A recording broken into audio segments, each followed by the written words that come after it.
ඔන්න එදා අපි නවත්තපු තැන අහගන්නකෝ. ඕකේ අපි කියෝ හිටියේ අතිච්ඡාදනය ගැන. අතිච්ඡාදනය කියලා කිව්ව මොකද්ද? කාක්ෂික දෙකක එකතු වීමක්. ඉතින් බන්ධනයක් හදද්දී සංයුක්තා කවචයේ ඉලෙක්ට්‍රෝන එකතු වීමක් සිද්ධ වෙනවා. එකතු වෙද්දී ඔය කාක්ෂික තමයි එකතු වෙන්නේ. ඉලෙක්ට්‍රෝන අන්තර්ගත වෙන කාක්ෂික ඇතුළේ වෙන්නේ. ඉතින් කාක්ෂික අතිච්ඡාදන නැත්නම් එකතු වීම ආකාර දෙක දෙනවා. රේඛීය පාර්ශ්වික. රේඛීය අතිච්ඡාදනය ගැන කතා කරුවා. රේඛීය අතිච්ඡාදන කියන්නේ වියුක්ම. වියුක්ම කියන්නේ එක ඉලෙක්ට්‍රෝනයක් තියෙන කාක්ෂික දෙකක් අන්තර්නෂ්ටික රේඛාව දිගේ මේ නෂ්ටි දෙක යා කරන රේඛාව ඕනනම් ඇන්දොත් එහෙම. අපි එහෙම අඳින්නේ නැහැ.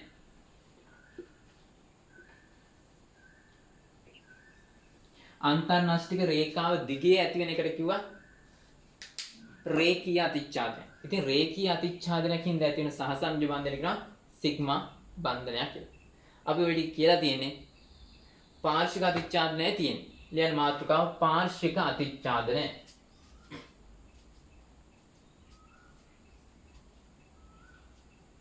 මොකද පාර්ශ්වික අතිච්ඡාදනය කියන්නේ? අන්තර්නෂ්ටික රේඛාවට දෙපැත්තෙන් වියුක්ම ඉලෙක්ට්‍රෝනය බැගින් තියෙන p කාක්ෂික දෙක අනිවාර්යෙන් p කාක්ෂික වෙන්න ඕන. එහෙනම් ලියන්න මෙහෙම. අන්තර්නෂ්ටික රේඛාවට දෙපසින් වියුක්ම ඉලෙක්ට්‍රෝනය බැගින් පවතින p කාක්ෂික දෙකක්. p කාක්ෂික දෙකක්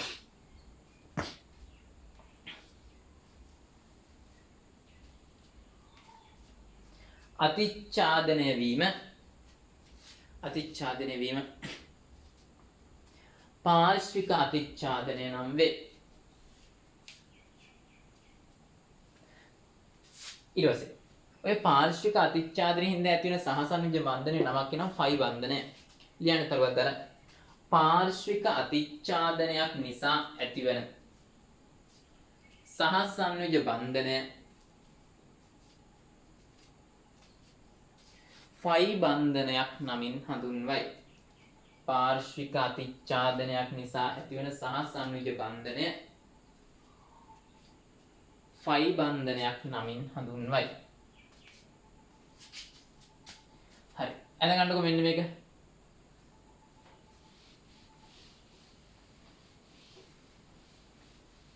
ස්ටොප් කරලා අඳින්න ඕන.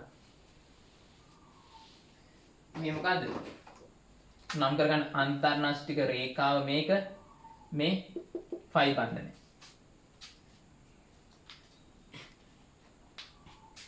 හරි. ඊළඟට වැදගත් කරුණක් තියෙනවා මොකද්ද? බන්ධන එකක් විතරක් තියෙනවා නම් ඒක අනිවාර්යයෙන් මොකද්ද? සිග්මා බන්ධනය. එකකට වඩා වැඩියෙන් තියෙනවා නම් අනිත් ඔක්කොම ෆයි බන්ධන. ලියන්න. රතු පාටින් බන්ධන එකක් පමණක් ඇතිනම්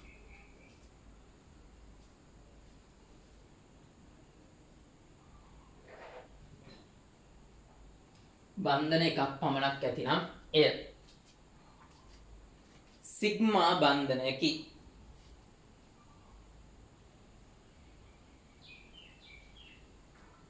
බන්ධන කිහිපයක් ඇතිනම් එකක් සිග්මා වන අතර අනෙක්වා ෆයි බන්ධන වේ. තේරෙන භාෂාවෙන් කියමු. ඕම් බන්ධන දෙකක් තියෙනවා කාබන් කාබන් අතර තනි බන්ධනය. ෂුවර් එකට මොකද්ද? සිග්මා විතරයි. ඔව් සිග්මා බන්ධන එකයි. කාබන් කාබන් අතර ද්විත්ව බන්ධනයක් තියෙනවා. ෂුවර් එකම බන්ධන කිහිපයක් තියෙද්දි එකක් සිග්මා. ඉතුරු ඒවා මොනවාද? ෆයි. බන්ධන ගොඩක් තියෙනවා. තුනක්. එන එකක් සිග්මා අනිත් දෙක ෆයි.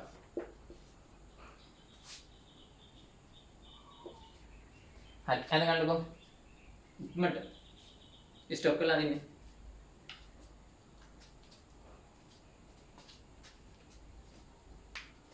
හරි.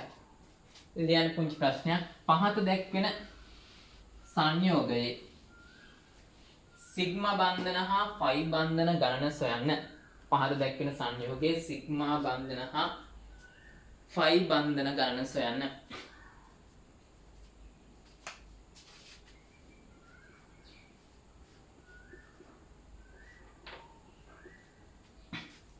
හරි ඔයාලා හොයන්න බලන්න. මෙතන තියෙන තනි බන්ධනයක් සිග්මා එකක්. මෙතන තියෙනවා සිග්මා එකක්. මෙතනත් තව සිග්මා එකක් තියෙනවා. සිග්මා බන්ධන තුනක් තියෙනවා. තනි බන්ධනයක් ෂුවර් එකටම සිග්මා එකක්, ගොඩක් තියෙදිත් එකක් සිග්මා. 5 බන්ධන කීයක් තියෙනවද? දෙකක් තියෙනවා. හරි ලියාගන්න.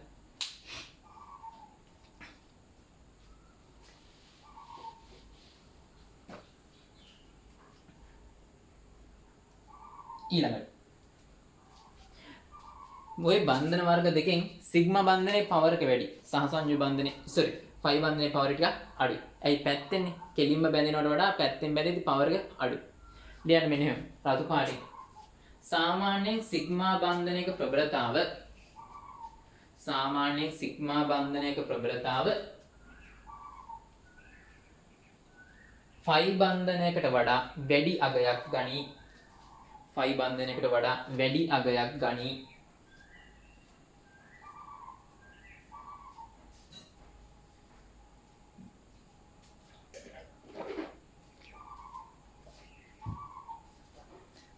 ඊළඟ කරුණ ඔය මේ සිග්මා බන්ධනයක ඉලෙක්ට්‍රෝන වලාව තියෙන මෙහෙම ඉබුල් ගෙඩියක් වගේ.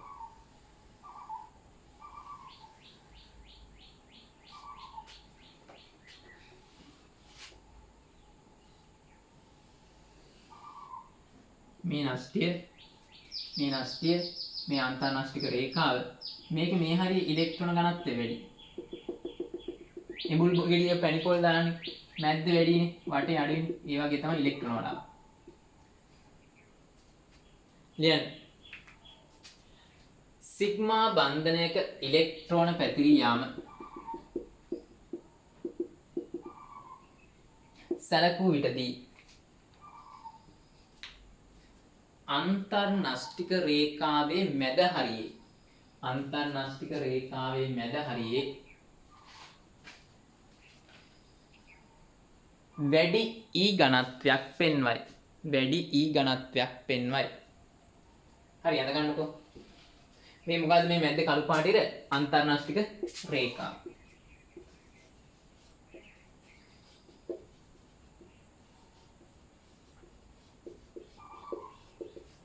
මේ තියෙන තිත් වගේ කියන්නේ E. මේ ධන තියෙන නෂ්ටි. හරි අඳ ගන්න. ස්ටොප් කරලා අඳින්න.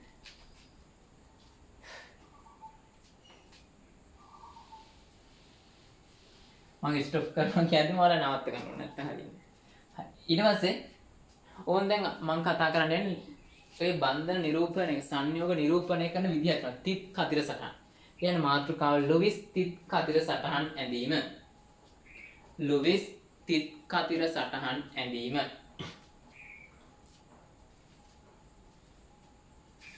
හරි. බලා ගන්නකෝ. ඔය ලිවිස් තිත් කතිර සටහන් අඳිද්දි නීති ටිකක් තියෙනවා. මොකද්ද? අර තිත් සටහන් මතකනේ. අභ්‍යන්තර පිරුණු ශක්ති මට්ටම් දාන්නේ නැහැ. නෂ්ටි නිරූපණය කරන්නේ නැහැ. ඒ වෙනුවට දාන්නේ මොකද්ද? මූලද්‍රව්‍ය සංකේතය. ඊට පස්සේ එක මූලද්‍රව්‍ය පරමාණුක ඉලෙක්ට්‍රෝන මොන ඉලෙක්ට්‍රෝනද? අන්තිම කවචය. නැත්නම් සංයුජතා කවචය ඉලෙක්ට්‍රෝන තිත් විදිහට මාක් කරනවා.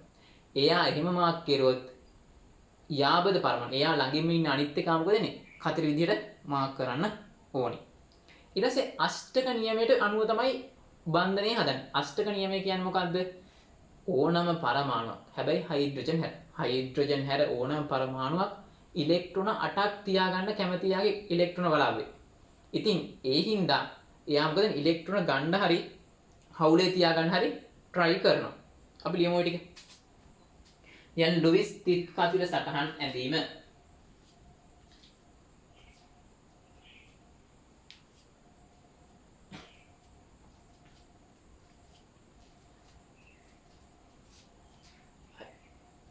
ලියන්න පළවෙනි කරුණ මෙහිදී අභ්‍යන්තර ශක්ති මට්ටම් හෝ නෂ්ටිය නිරූපණය නොකරයි. මෙහිදී අභ්‍යන්තර ශක්ති මට්ටම් හෝ නෂ්ටිය නිරූපණය නොකරයි.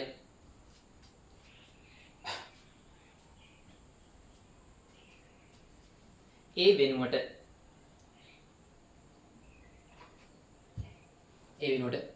මූලද්‍රව්‍යයේ සංකේතය ලියයි. ඒ වෙනුවට මූලද්‍රව්‍ය සංකේතය ලියයි.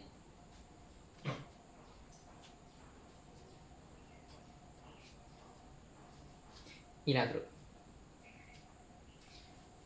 මොනවා නිරූපණය කරන්නේ? සංයුජතා ඉලෙක්ට්‍රෝන විතරයි. සංයුජතා කවචයේ ඉලෙක්ට්‍රෝන නිරූපණය කරන අතර සංයුජතා කවචයේ ඉලෙක්ට්‍රෝන නිරූපණය කරන අතර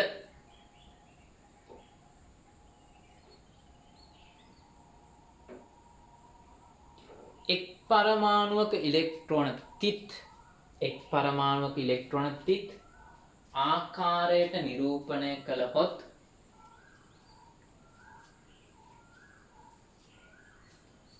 යාබද පරමාණුවේ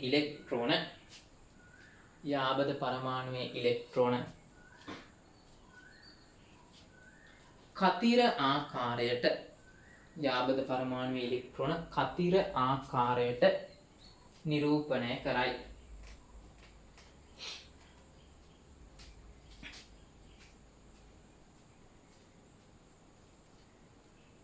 තුන්වෙනි එක. බන්ධන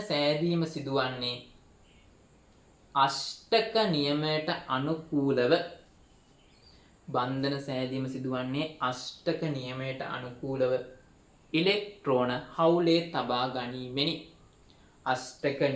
අනුකූලව ඉලෙක්ට්‍රෝන හවුලේ තබා ගැනීමෙනි. හරි.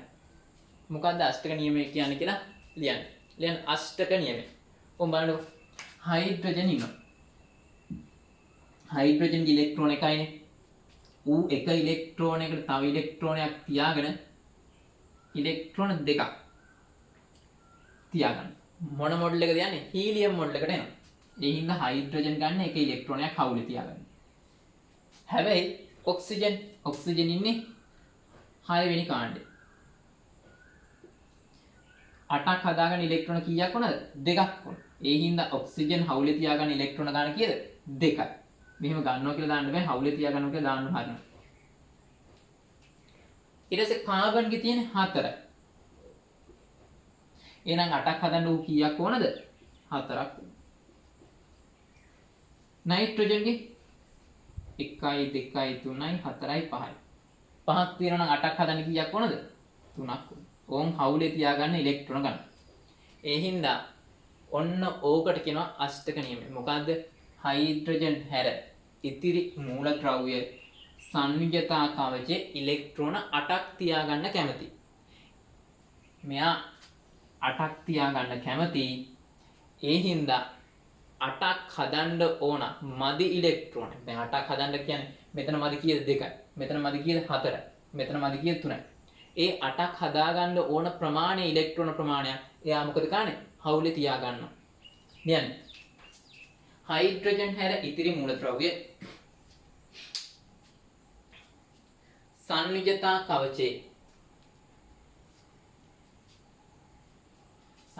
කවචයේ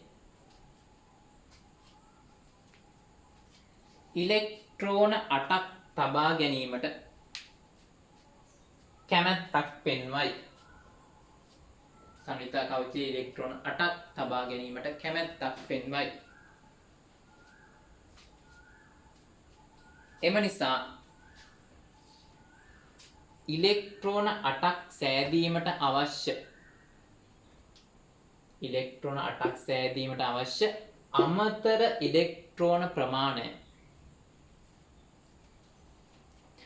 ඉලෙක්ට්‍රෝන ප්‍රමාණයට සමාන ඉලෙක්ට්‍රෝන ප්‍රමාණය. ඒ කියන්නේ මෙහෙම 8ක් හදන්න 2ක් වුණා. එහෙනම් අමතර ඉලෙක්ට්‍රෝන ප්‍රමාණය කීයද? 2යි. එහෙනම් 8ක් සෑදීමට අවශ්‍ය අමතර ඉලෙක්ට්‍රෝන ප්‍රමාණයට සමාන ඉලෙක්ට්‍රෝන ප්‍රමාණයක් හවුලේ තබා ගැනීම සිදු කරයි. එහෙනම් මෙයා හවුලේ තියාගන්න ඉලෙක්ට්‍රෝන 2ක්. මෙයා 4ක්. මෙයා 3ක්. හවුලේ තබා ගැනීම සිදු කරයි. හරි. අද ගන්නකෝ.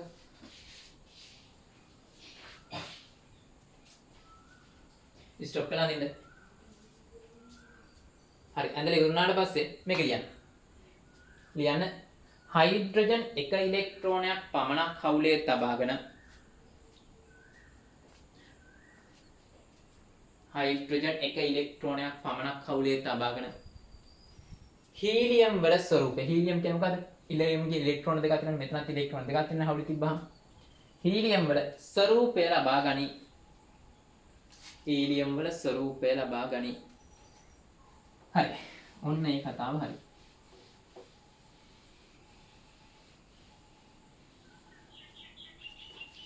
ඊට පස්සේ දැන් කියලා දෙන්න යන්නේ මධ්‍ය පරමාණු. මධ්‍ය පරමාණු කියලා කියන්නේ සමහරක් වෙලාවට සංයෝගය ලොකු වැඩි. සංයෝගය ලොකු වැඩි වුණාම මැද්දට එනවා පරමාණුක්. එයා වටේ තමයි අනිත් පරමාණු ටික තියෙන්නේ. ඉතින් අණුවක් හරි සංයෝගයක් හරි ලුයිස් තිත් කතිර සටහන අදිද්දි මැද්දට දාන පරමාණුවට කියනවා මධ්‍ය පරමාණු. මධ්‍ය පරමාණු හොයාගන්නේ වැඩිම ඉලෙක්ට්‍රෝන ගාණක් හවුලේ තියාගන්න ඒව. බලන්නකෝ දැන් එනවා සංයෝගයක් HCN. බලන්නකෝ මෙයා 1යි මෙයා 4යි මෙයා 3යි. ඇයි එහෙම කිව්වේ? මෙයාගේ සංයුක්තාකාශ ඉලෙක්ට්‍රෝන 4යි. මෙයාගේ 5යි. මෙයාගේ 1යි. මූ එකක් ගන්න. මූ ගන්නෙ 4ක් එපා 8ක් හදන්න. මූ ගන්නෙ 3. එහෙනම් වැඩිම එක කවුද? හවුලේ තියාගන්න ඉලෙක්ට්‍රෝන ගන්න මෙයා. එහෙනම් මධ්‍ය පරමාණු කවුද? එයා. ඒ හින්දා මොකද්ද මධ්‍ය පරමාණු කියන්නේ? අණුවක් අදිද්දි මැද්දට දාන පරමාණු. එයා හොයාගන්නේ කොහොමද? හවුලේ තියාගන්න පුළුවන් ඉලෙක්ට්‍රෝන වැඩිම ගාණක් තියෙන්නේ එයාට නම්. නැත්නම් වැඩියෙන්ම ඉලෙක්ට්‍රෝන ගාණක් හවුලේ තියාගන්න පරමාණුව තමයි මධ්‍ය පරමාණු වෙන්නේ. කොයිම වෙලාවකවත් හයිඩ්‍රජන් මධ්‍ය පරමාණු වෙන්නේ නැහැ. ලියන්න මධ්‍ය පරමාණු. එගේ අර්ථය ලියන්න. ලුයිස් ව්‍යුහයක් ඇඳීමේදී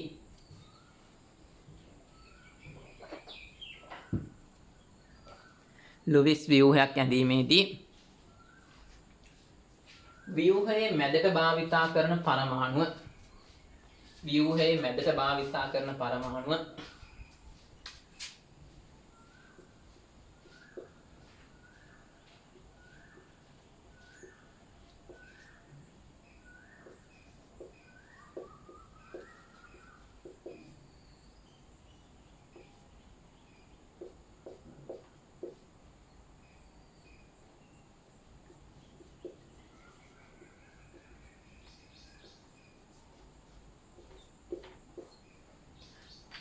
විවිධ මැදට තබන පරමාණු නැත්නම් අඳින පරමාණුව මධ්‍ය පරමාණුවයි. දැන් රතු පාටින් වැඩිම පරමාණු සංඛ්‍යාවක් සමග බැඳිය හැකි පරමාණු වැඩිම පරමාණු සංඛ්‍යාවක් සමග බැඳිය හැකි පරමාණුව මධ්‍ය පරමාණුව ලෙස භාවිතා කරයි. මධ්‍ය පරමාණු ලෙස භාවිතා කරයි. ඒක හොයාගන්නේ කොහොමද? සංයුක්තාකාශ ඉලෙක්ට්‍රෝන දිහා බලනවා 8 හදන්න කීයක් ඕනද කියලා බලන්න. වැඩිම ඉලක්කම තියෙන එක තමයි වැඩිම ඉලෙක්ට්‍රෝන ගාණක් හවුලේ තියාගන්න. ඌව තමයි මැද්දට දාන්නේ. හරි අඳ ගන්නකො. එතකොට මධ්‍ය පරමාණුව C.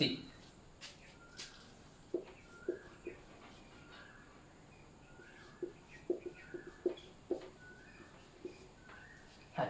ඇඳලා ඉවරලා ලියන්න. ස්ටොප් කරලා ඉන්න. කිසිම විටකදී හයිඩ්‍රජන් මධ්‍ය පරමාණුව නොවේ. කිසිම විටකදී හයිඩ්‍රජන් මධ්‍ය පරමාණුව නොවේ.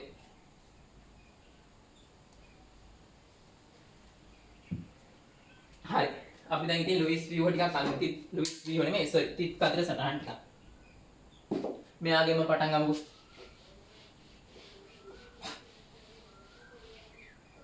ඔන් H ඉන්නවා. C ඉන්නවා N ඉන්නවා. H ගේ සංයුක්තාකාශ ඉලෙක්ට්‍රෝන එකයි. එයා තව ඉලෙක්ට්‍රෝනයක් ඉන්නේ ගන්න ඕන. හවුලේ තියා ගන්න ඕන එහෙනම් ඉලෙක්ට්‍රෝන එකයි.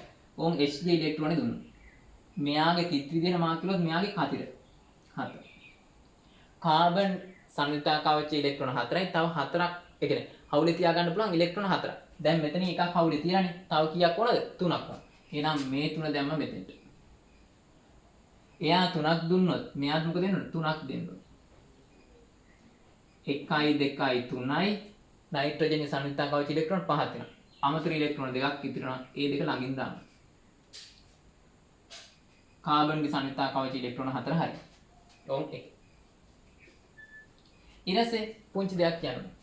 බන්ධනයට දායක වෙන්නේ නැති ඉලෙක්ට්‍රෝන මේ 32ක් විදිහට හරි 42ක් විදිහට හරි මාක් වෙනවා. ඒවට කියනවා එක සර යුගල්. හරි ඔක අඳගත්තට පස්සේ ලියන්න. බන්ධනයට දායක නොවන ඉලෙක්ට්‍රෝන තිත් යුගලක් හෝ කතිර යුගලක් ලෙස බන්ධනයට දායක නොවන ඉලෙක්ට්‍රෝන තිත් යුගලක් ලෙස හෝ කතිර යුගලක් ලෙස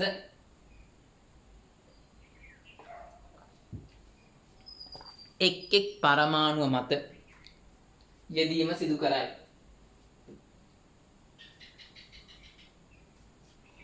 මේවා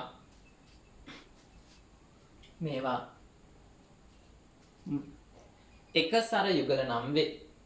මේවා එක සර යුගල නම් වේ. හරි.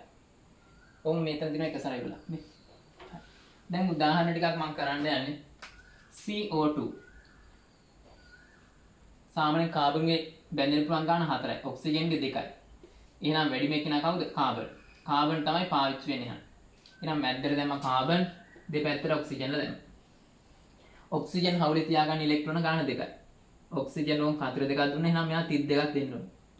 මේ ඔක්සිජන් කතර 2ක් දෙනවා. එහෙනම් මෙයා 32ක් දෙන්න ඕනේ. කාබන්ගේ සංයුක්තාක කවච ඉලෙක්ට්‍රෝන 4 මේ කළු 34 හරි. ඔක්සිජන්ගේ 6ක් තියෙනවා. මෙතන 2යි. එහෙනම් තව ඉතුරුයි 4. 1යි 2යි 3යි 4යි. මේන් එක සර යුගල් නේ. මෙතන එක සර යුගල් කීයක් තියෙනවද? 2ක් තියෙනවා. මෙතනත් මොකද එන්නේ? එක සර යුගල් 2ක්. හරි අඳ ගන්නකො CO2 ගේ.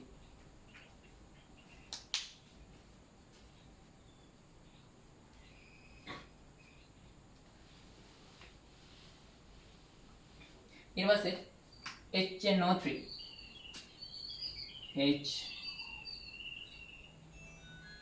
HONO3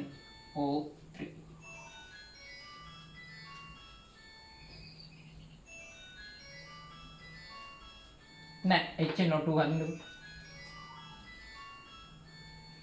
හරි බලන්න.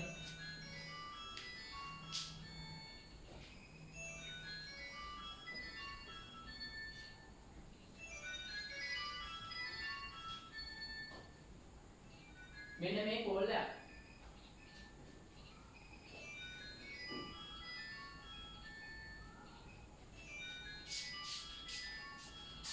මේ H එක ඉලෙක්ට්‍රෝනයක් දෙනවා. ඔක්සිජන් එහෙනම් ඒකට හරියන ඉලෙක්ට්‍රෝනයක් දෙනවා. ඔක්සිජන් තියන්න පුළුවන් හවුල 2යි. මෙතන එකක් දුන්නා කියන්නේ අනිත් එක මෙහාට දෙන්න වෙනවා. එහෙනම් මේක මෙතන තිතා. නයිට්‍රජන්ට හවුලේ තියාගන්න පුළුවන් 3ක්. මෙතන එකක් දුන්නේ හින්දා හවුලේ තියාගන්න තව 2ක් ඉන්නවා. ඒ දෙක මේ පැත්තට දුන්නා. ඔක්සිජන්ගේ සංයුක්තාක කවච ඉලෙක්ට්‍රෝන 6ක් තියෙනවා. මෙතන 1යි මෙතන 1යි 2යි 3යි 4යි 5යි 6යි. නයිට්‍රජන්ගේ සංයුක්තාක කවච 5ක් තියෙනවා. මෙතන 3යි 4යි 5යි. 6ක් තියෙනවනේ 1යි 2යි 3යි 4යි 5යි 6යි.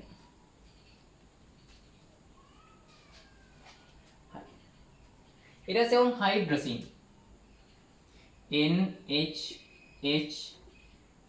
NH අනිත් බලන්න මෙතන තිතයි මෙතන කතිරයයි මෙතන කතිරයයි මෙතන තිතයි මෙතන කතිරයයි මෙතන තිතයි මෙතන තිතයි කතිරයයි ආමරද මෙතන තිතයි මෙතන කතිරයයි මෙතන තිතයි මෙතන කතිරයයි. නයිට්‍රජන් හවුලේ තියාගත්තු තුන් දෙනා හරි. හයිඩ්‍රජන්ට එකයි හරි. නයිට්‍රජන් මත එක සැරයකට දෙක තියෙනවා. හරි අර ගන්න. හරි ලියන්නේ මාතෘකාව අෂ්ටක නියමය පිළි නොපදින අවස්ථා. තව ඉතින් ලුයිස් වී වැඳලා පුරුදු වෙන්න ඕන. සිත් කතු සටහන්. අෂ්ටක නියමය පිළි නොපදින අවස්ථා. පළවෙනි එක කියන්නේ බෙරිලියම් ක්ලෝරයිඩ්.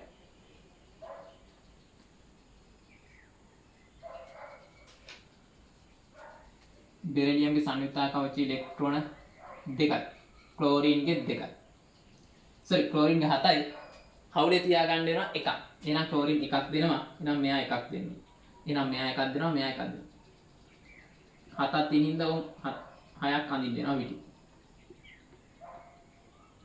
මේ බෙරිලියම් ගේ කවච කීයද පිටලා තියෙන්නේ 4යි බෙරිලියම් ගේ ඉලෙක්ට්‍රෝන 4යි 8ක් පිරලා නැහැ. හරි ඕම් පළවෙනි උදාහරණය ලියා ගන්න. අෂ්ටක නියමයේ පිරි නොපදින අවස්ථා කියලා ඕම් පළවෙනි එක. දෙවෙනි එක BF3 B ඉන්නවා F ඉන්නවා F ඉන්නවා F ඉන්නවා. තිතයි කතිරයයි කතිරයයි තිතයි කතිරයයි තිතයි. මේ පැත්තේ 7ක් ඉන්නවා.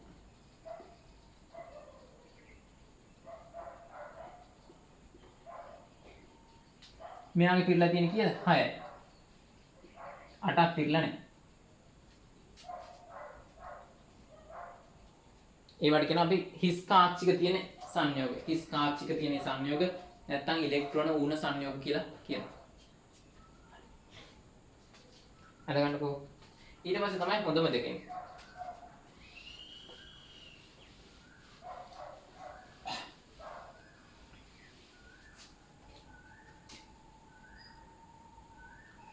phosphorus pentofluoride. phosphorus වටේ ෆ්ලෝරින් ලා 5ක්. 1යි 2යි 3යි 4යි 5යි. තිතයි කතිරයයි තිතයි කතිරයයි තිතයි කතිරයයි තිතයි කතිරයයි තිතයි කතිරයයි. ඇසේ මේකේ කතිර 6ක් ගහන්න හැම ෆ්ලෝරින් එකක් වටේම. හේතුව මොකද්ද? ෆ්ලෝරින්ගේ සංයුක්තා කවච ඉලෙක්ට්‍රෝන 7ක් තියෙනවා. මෙතන 1යි කියනවා එහෙනම් 6ක් අඳින්න ඕන.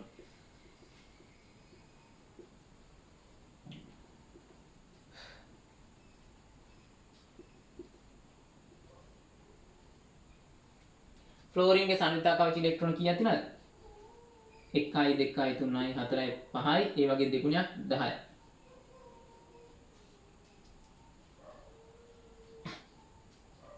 මේක ඇති වෙන්න හේතුව ෆ්ලෝරින්ගේ සංයුක්තා කවච ඉලෙක්ට්‍රෝන වින්‍යාස 3s2 3p3. හැබැයි තුන්වෙනි කාක්ෂ මේ තුන්වෙනි ගොනුවේ D තියෙනවානේ. හැබැයි D ගේ කවුරුවත් නැහැ. D බිඳුව තියෙන. 3D බිඳුවක් තියෙන. ඒ හින්දා අපි කාක්ෂික ඇන්දොත් මේන් S කාක්ෂිකය, මේන් P කාක්ෂික 3, මේන් D කාක්ෂික 5. මෙතන දෙකක් තියෙනවා. මෙතන එකයි මෙතන එකයි. ඊට පස්සේ ඕන්නම් විතරක් පුළුවන් මේ S කාක්ෂිකයේ තියෙන S P D. S කාක්ෂිකයේ තියෙන ඉලෙක්ට්‍රෝන මෙහාට යන්න පුළුවන්. එහෙම ගියාම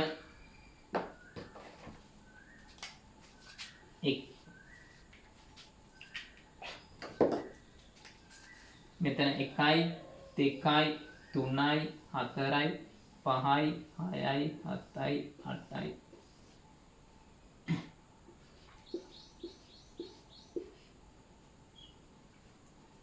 වියුක්ම ඉලෙක්ට්‍රෝන තියෙන කාක්ෂික කීයක් හැදෙනවද? 5ක් හැදෙනවා.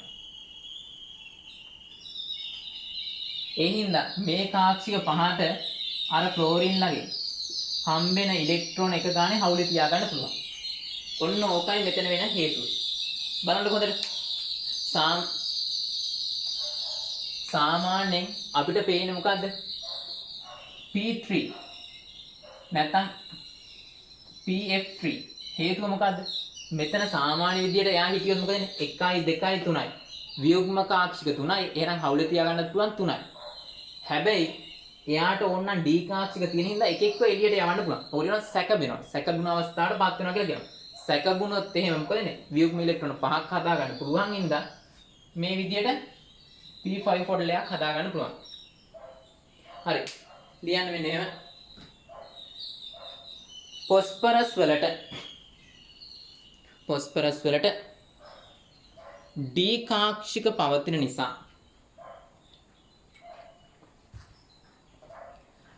අවශ්‍ය නම්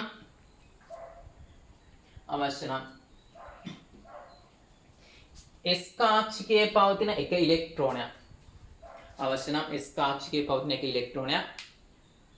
D කාක්ෂිකයක් වෙත ගෙන යමින් වියුක්ම ඉලෙක්ට්‍රෝන 5ක් සාදාගත හැක. එවිට ෆ්ලෝරින් F පරමාණු 5ක් සම්බන්ධ කරගත හැක. එවිට F පරමාණු 5ක් සම්බන්ධ කරගත හැකියි. හරි මේක දැනගන්න. හරි ස්ටොප් කරලා අදින්නේ. ඊට පස්සේ ලියන්න. හැබැයි මෙහෙම තිබ්බට ෆොස්ෆරස් ඉන්න කාණ්ඩෙම උඩින් ඉන්නවා තාම මොකද? ෆොස්ෆරස්ට උඩින් ඉන්නේ නයිට්‍රජන්. නයිට්‍රජන්ට ওই විදිහට නයිට්‍රජන්ට ෆොස්ෆරස් වගේ N5ක් හදන්න බෑ. NF5ක් හදන්න බෑ. එයා හදන්නේ NF3 විතරයි. මෙයාට පුළුවන් NF5 ෆොස්ෆරස් එක 5ක් හදන්න පුළුවන්. ඕනනම් මේකත් හදන්න පුළුවන්. හේතුව නයිට්‍රජන්ට මේක හදන්න බැරි හේතුව තමයි නයිට්‍රජන්ගේ D කාක්ෂික නැහැ. ලියන්න රත් පාඩ. ෆොස්ෆරස් පවතින කාණ්ඩයේම පැවතුනත් නයිට්‍රජන්ට ෆොස්ෆරස් පවතින කාණ්ඩයේම පැවතුනත් නයිට්‍රජන්ට D කාක්ෂික නොපවතින නිසා D කාක්ෂික නොපවතින නිසා NF5 සෑදිය නොහැක. NF5 සෑදිය නොහැක.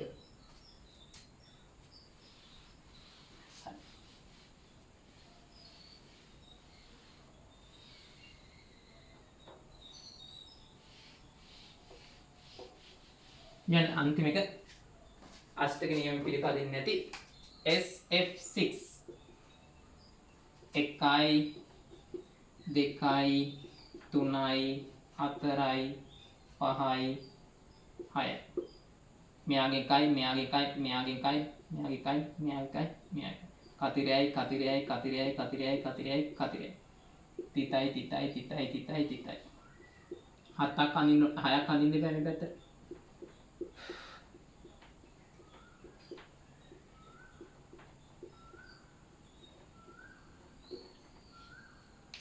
S ගේ කීයක් තියෙනවද 12ක් තියෙනවා හරි අද ගන්නකො ඇයි 12ක් හිතින් මේ හේතුව 3S2 අර කතාව තමයි 3P4 3D බිඳුව 1යි 2යි 3යි 4යි 5යි 6යි 7යි 8යි මෙයාගේ දෙකක් තියෙනවා මෙයාගේ 1යි 2යි 3යි 4ක් තියෙනවා මෙයාලගේ නෑ මෙතනින් එකක් යනවා මෙහාට තව එකක් මෙතනක් තියෙනවා මෙයාටත් එනවා එතකොට 1යි 2යි 3යි 4යි 5යි 6යි මෙතන 1යි 2යි 3යි 4යි 5යි 6යි මේ වань මෙතන S ගේ දෙකක් තිබ්බින්ද එකක් ගෙනිච්චා මෙතනත් දෙකක් තියෙනවා එකක් ගෙනිනවා එතකොට මොකද වෙන්නේ 6ක් හදා ගන්න පුළුවන් වියුක්ම ඉලෙක්ට්‍රෝන 6ක් හදා ගන්න පුළුවන් හින්දා ෆ්ලෝරින් 6ක් බඳ ගන්න පුළුවන් දැන් සල්ප වලටද D කාක්ෂික පවතින නිසා මේ භූමි අවස්ථාව කියලා අපි කියන්නේ මේ භූමි අවස්ථාව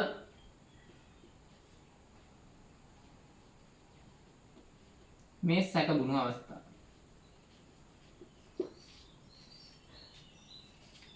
D කාක්ෂික පවතින නිසා ඉලෙක්ට්‍රෝන සැක B වියුග්ම කාක්ෂික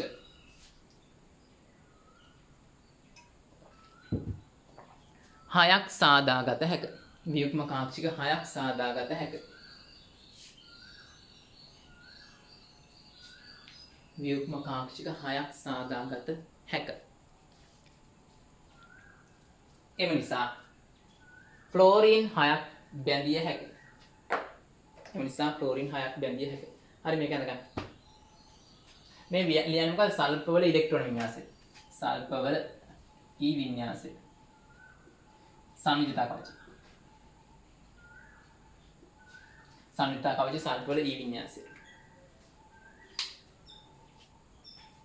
හරි ඔය විදිහම සල්පට උඩින් ඉන්න ඔක්සිජන් අර ඉස්සෙල්ලා කිව්වා සල්පවල D තිබ්බට ඔක්සිජන්ගේ D නැහැ ඒ හින්දා ඔක්සිජන් වල 6 මොඩල් එකක් නැහැ. OF6 මොඩල් එකක් නැහැ. දැන් සල්ප ප්‍රතිපාණි සල්ප පවතින ගොනුවේ කාණ්ඩයේම පැවතුනද සල්ප පවතින කාණ්ඩයේම පැවතුනද දීකාක්ෂික නොපවතින නිසා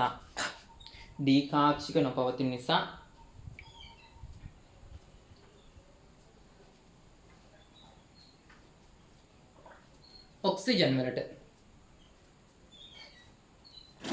වලට OF6 ආකාරයක් නැත. ඔක්සිජන් තියෙන්නේ බලන්නකො OF2. මෙතන කාක්ෂි ඔක්කොම පිරලා D කාක්ෂික නෑනේ ඔගේ. ඒතර මෙතනයි කීයක් තියාගන්න පුළුවන් හවුලේ? 2යි. හැම වෙලේම හවුලේ තියාගන්න ගාන මේ හිස් කාක්ෂි ව්‍යුග්ම කාක්ෂික ගානට සමානයි. මෙතන ව්‍යුග්ම කාක්ෂික පැය දෙක තුන පහ 6ක් තියෙනවා. ඒකයි 6ක් තියාගන්න. ඔක්සිජන් තියෙන 2යි. මෙහෙම හදාගන්න බෑ D කාක්ෂික නැති හින්දා. හරි. ඔන්න ඔය ටික තමයි යන්නේ. ලියන්න මාතෘකාව දායක බන්ධන.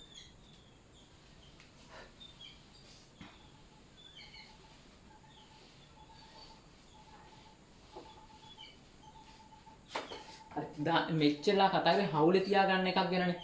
දැන් මේකේ හවුලේ තියාගනිද්දි මේ පරමාණුවෙන් එක ඉලෙක්ට්‍රෝනයක් දුන්නා මේ පරමාණුවෙන් එක ඉලෙක්ට්‍රෝනයක්. ඉලෙක්ට්‍රෝන දෙක දුන්නේ පරමාණු දෙකකින්. හවුලේ තියාගන්න ඉලෙක්ට්‍රෝන දෙන්න හම්බෙලා තියෙන්නේ පරමාණු දෙකෙන්. දැන් දායක බන්ධනයක් නැත්නම් සංගත. දායක බන්ධන නැත්නම් සංගත බන්ධන කියලා කියන්නේ බන්ධනයට ඕන කරන ඉලෙක්ට්‍රෝන යුගලයම එකම පරමාණුවක් දෙනවා. ඒවට කියනවා දායක බන්ධන. දායක බන්ධනයක ප්‍රභේද දෙකක් තියෙනවා. දායක ප්‍රභේදය. අනිත් එක ප්‍රතිග්‍රාහක ප්‍රභේදය.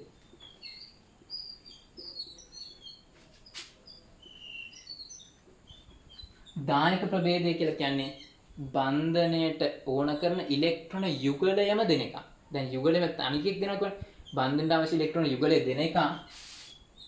බන්ධනයට අවශ්‍ය යුගලය දෙන ප්‍රභේදය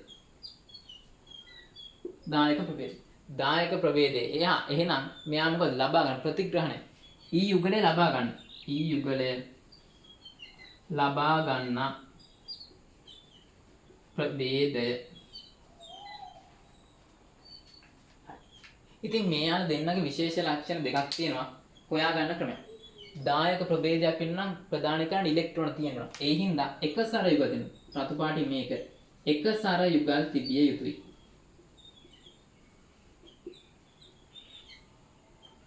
මොනවාද?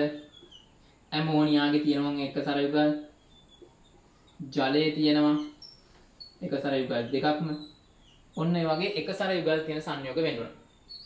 මේකේ නම් හිස් කාක්ෂික තියෙනවා. පිරිච්ච නැති කාක්ෂික තියෙනවා. හිස් කාක්ෂික.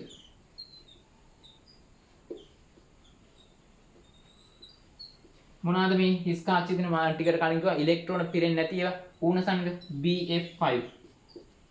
BF3. Aluminium trichloride. H+. H ගේ ඉලෙක්ට්‍රෝනය තිබේ ඒක අයින් වුණාම H+ හැදෙනවා. එතකොට කාක්ෂිකේ හිස්. හරි ඔම් මොලිය දාන්න. වීඩියෝ නවත්තලා ලියා ගන්න ඕන. හරි. ඊට පස්සේ ලියන්න. අහගන්නකො අපි සහසන්විත බන්ධනය නිරූපණය කරන්නේ කොහොමද? කෙටි ඉරකින්. මේ ඉරකින් කරන්නේ. දායක බන්ධනය නිරූපණය කරන්නේ දායක ප්‍රභේදී නම් ප්‍රතිග්‍රාහක ප්‍රභේදයට තලෙකින්. යන රතු පාටින් සහසන්විත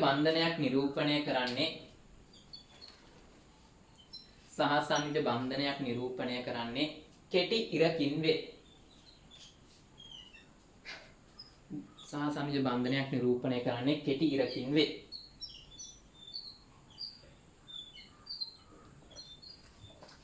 දායක බන්ධනයක් නිරූපණය කරන්නේ දායක ප්‍රභේදයේ සිට ප්‍රතිග්‍රාහක ප්‍රභේදයට ඇඳි තලයක් මගිනි. දායක ප්‍රභේදයේ සිට ප්‍රතිග්‍රාහක ප්‍රභේදයට ඇඳි තලයක් මගිනි. හරි බලන්නකො. උදාහරණ ඇමෝනියා හා ඔලියා ගන්න. ඇමෝනියා හා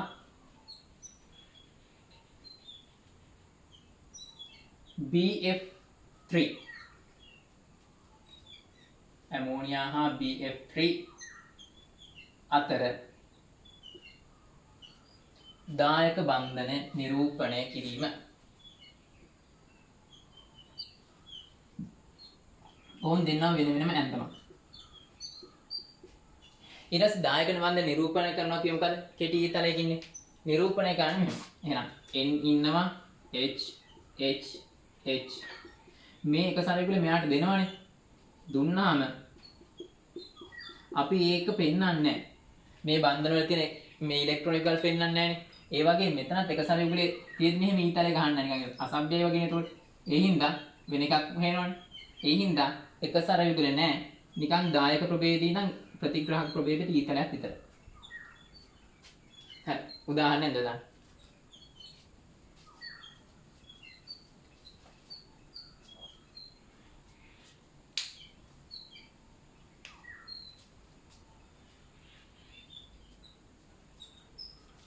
හරි. තවත් ක්‍රමයක් තියෙනවා. යන්න දෙවෙනි ක්‍රම. යන්න මේ බලන්න ඉලෙක්ට්‍රෝන දෙනවා. ඉලෙක්ට්‍රෝන දෙනවා මොන ආරෝපණයක්ද හම්බෙන්නේ? මෙයාට දාන්න. ඉලෙක්ට්‍රෝන ගන්නවා. මොන ආරෝපණයක් ඍණ. ඒ හින්දා කෙටි ඉරක් දාලා දායක ප්‍රභේදයේ ගාව ධන. ප්‍රතිග්‍රාහක ප්‍රභේදයේ ගාව කොහොමත් මාක් කරනවා. මතක තියාගන්න කොහොමද? කෙටි ඉරයි දායක දායන්නේ මෙතනක් දායන්න මෙතනක් දායන්න. ලියන්න. මීට අමතරව රතු පාටි මීට අමතරව ඉලෙක්ට්‍රෝන ප්‍රදානය කරන නිසා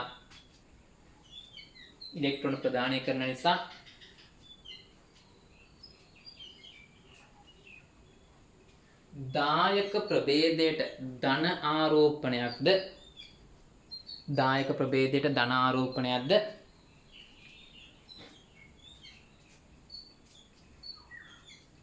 ප්‍රතිග්‍රාහක ප්‍රභේදයට ඍණ ආරෝපණයක්ද ලැබෙන නිසා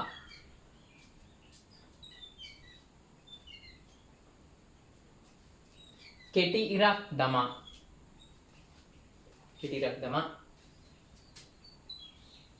දායක ප්‍රභේදයේ අසල ධනද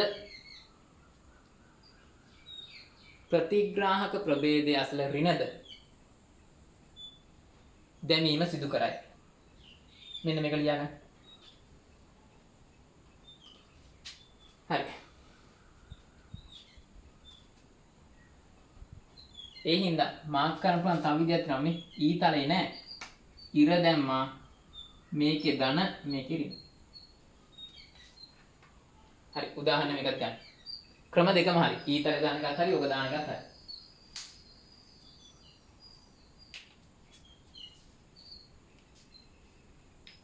එලගන්නකො.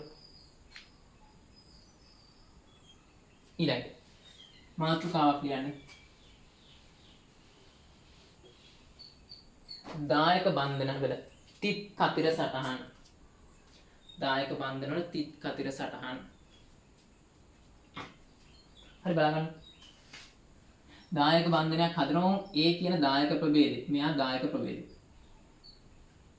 දායක ප්‍රභේදය නම් එක සැරේ වෙලක් තියෙනවා. ප්‍රතිග්‍රාහක ප්‍රභේදය. හිස් කාක්ෂිකයක් තියෙනවා. එහෙනම් එක සැර පේන්න විදියක් නැහැ. ඊට දැන් මොකද වෙන්නේ? ඉස්සරලාම මේ දායක ප්‍රභේදයෙන් එක ඉලෙක්ට්‍රෝනයක් දෙනවා මෙයාට ණයට. ඇයි හවුලේ තියාගෙන ඉලෙක්ට්‍රෝන එපා. ඒ හින්දා මේ ඉලෙක්ට්‍රෝනෙන් එකක් මෙහාට දෙනවා ණයට. දුන්නාට පස්සේ මොඩල් එක මොකද්ද? මෙතන එක ඉලෙක්ට්‍රෝනයක් ඉතුරුයි මෙතන තව ඉලෙක්ට්‍රෝනයක් ඉතුරුයි. ඊට පස්සේ මෙයාගේ ඉතිරි ඉලෙක්ට්‍රෝනයක් මෙයා ණයට ගත්තු ඉලෙක්ට්‍රෝනයයි හවුලේ තියාගන්න. එක ඉලෙක්ට්‍රෝනයක් බන්ධන හදද්දී අපි දාන්නේ ඊතලෙන් භාගෙ මේ.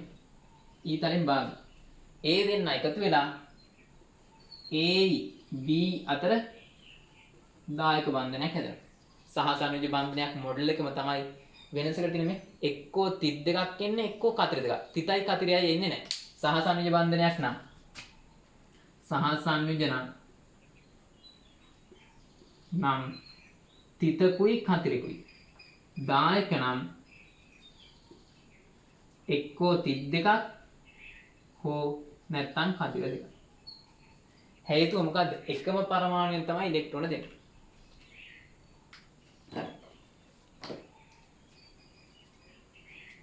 අරගන්න. ස්ටොප් කරලා ඉඳලා ලියන්න. මෙහිදී දායක ප්‍රභේදයෙන් එක් ඉලෙක්ට්‍රෝනයක් පළමුව. මෙහිදී දායක ප්‍රභේදයෙන් එක් ඉලෙක්ට්‍රෝනයක් පළමුව ප්‍රතිග්‍රාහක ප්‍රභේදයට ලබා දෙන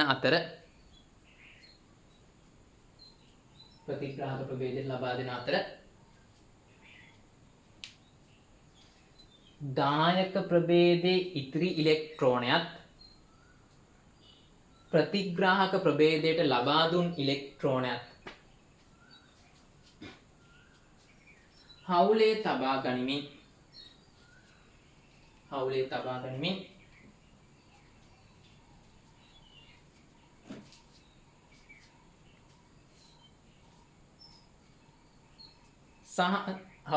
ගනිමින් දායක බන්ධනය සාදයි.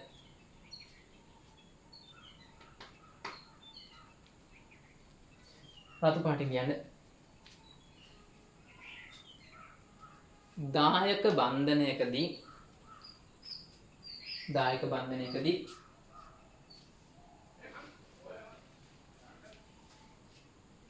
ඉලෙක්ට්‍රෝන යුගලයම ලබා දෙන්නේ එක් පරමාණුවක් නිසා බන්ධනය තිත් දෙකක්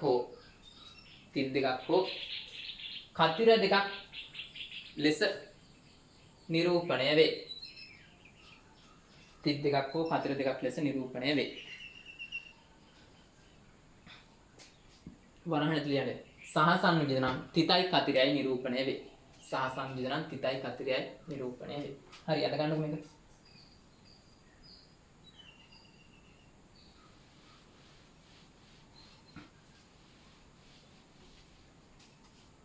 ඊට පස්සේ ලියන්න. ඇමෝනියා හා H ධන අතර දායක බන්ධනය කොහොමද මාක් කරන්නේ? ඇමෝනියා ඉන්නවා, H ඉන්නවා, මෙහෙම දාන්න පුළුවන්.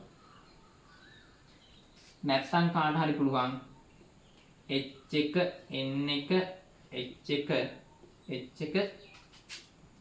H+ මොකද්ද? ඉරක් කැන්දා දායක ප්‍රභේදයේ ගාව ධන ඍණ.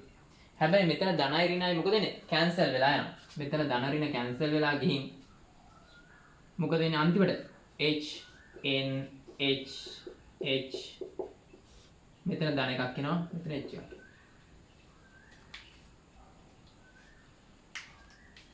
මෙතන රවුන්ඩ් කරලා ලියා ගන්න පැන්සලෙන් ධන 1 හා ඍණ 1 බිංදුව උදාසීන වේ. ඒ හින්දා ඔරිජිනල් හැඩය ඔහොම නැත්තම් මේක. ඉතින් මේක කියනවා ඇමෝනියම් අයනය.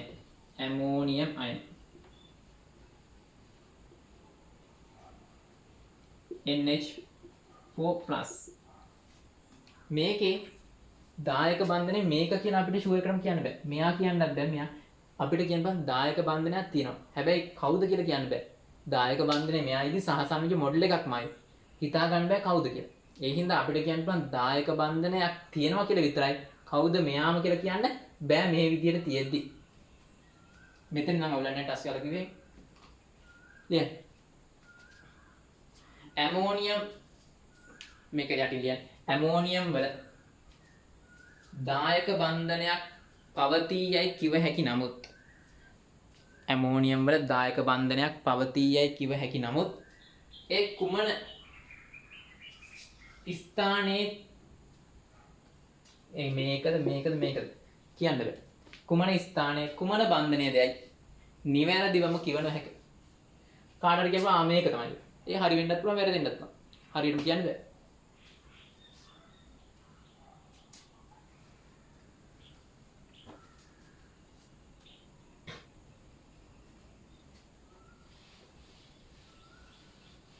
ඔය විදිහටම අඳින්න පුළුවන් තව ගන්න ලියන්න. ජලය හා H ධන අතර H2Oයි H+ O ඉන්නවා H ඉන්නවා H ඉන්නවා එක සැරේ යුගලක් ඉන්නවා මෙතන එක සැරේ යුගලක් ඉන්නවා මෙතන H+ ඉන්නවා. කාට හරි මෙහෙම මාක් කරන්න පුළුවන්. ඒතර මාක් කරුවොත් මේ එක සැරේ යුගලේ අඳින්නේ නැහැ. මේ එක සැරේ යුගලේ මාක් කරන්නේ නැහැ. මේක විතරයි මාක් කරන්නේ. නැත්තම් කාට හරි මාක් කරන්න පුළුවන් H O H මේක දිහා බලලා ඊතල වෙනුවට ඉර දැම්මා දායක ප්‍රභේදිකාව ධන මෙහා හරියට. හැබැයි ධනයි නයි කැන්සල් වෙලා ගිහින් අන්තිමට මොකද වෙන්නේ? H O H H එකසර ගුලේ ධන. මෙයාට කියනවා හයිඩ්‍රෝනියම්. වතුරට අම්ලයක් දාපුවාම තියෙන්නේ H ධන විදියට නෙමෙයි හයිඩ්‍රෝනියම් විදියට. මේකෙදිත් අපිට කියන්න බෑ මේකද දායක බන්ධනය කියලා කියන්න හරියටම බෑ. එකක් දායක බන්ධනයක් කියනවා විතරයි කියන්න පුළුවන්. එඳ ගන්නකො. ඔන්න එදා කිරුණු ටික.